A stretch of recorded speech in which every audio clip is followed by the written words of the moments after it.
Monsieur le Président, Madame la Ministre, mes chers collègues, le budget de la mission « Justice » progresse de près de 4,5 % pour atteindre 7,291 milliards d'euros en crédits de paiement. Même si ce budget pour 2019 s'inscrit dans le mouvement de hausse quasi continue des ressources votées, en réalité, la trajectoire budgétaire retenue par le Gouvernement dans le projet de loi de programmation et de réforme pour la justice, plus 23,5 % en 5 ans pour atteindre 8,3 milliards d'euros, est bien moins ambitieuse que celle proposée par le Sénat, plus 33,8 % en 5 ans pour atteindre 9 milliards d'euros, et aussi insuffisante pour assurer le redressement du service public de la justice par une action puissante et durable de rattrapage des retards accumulés dans le passé.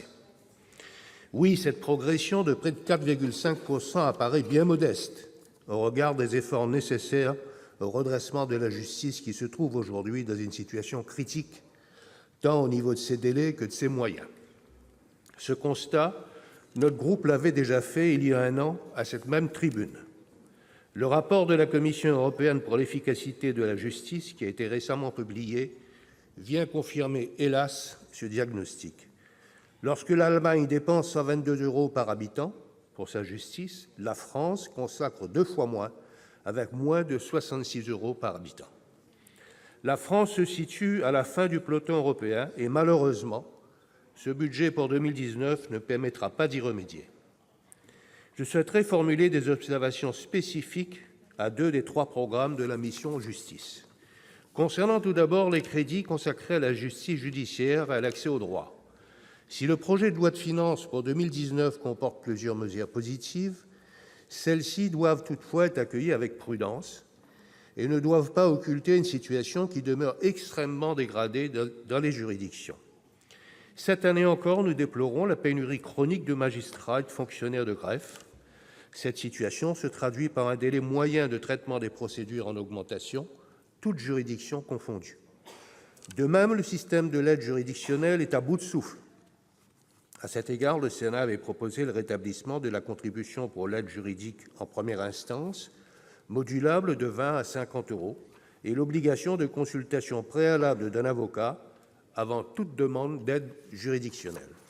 Concernant ensuite les crédits du programme Administration pénitentiaire, je déplore l'hypocrisie de l'annonce du programme 15 000 places, qui repose essentiellement sur des constructions engagées par des gouvernements précédents.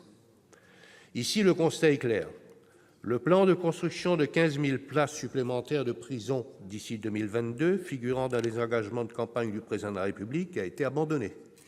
Les ambitions du gouvernement ont été essentiellement ramenées à la création de 2 130 places de structures d'accompagnement vers la sortie d'ici 2022. Aucun chantier n'étant engagé à ce jour, tous les terrains n'ayant pas été identifiés, même cet objectif plus modeste risque fort de ne pas être atteint.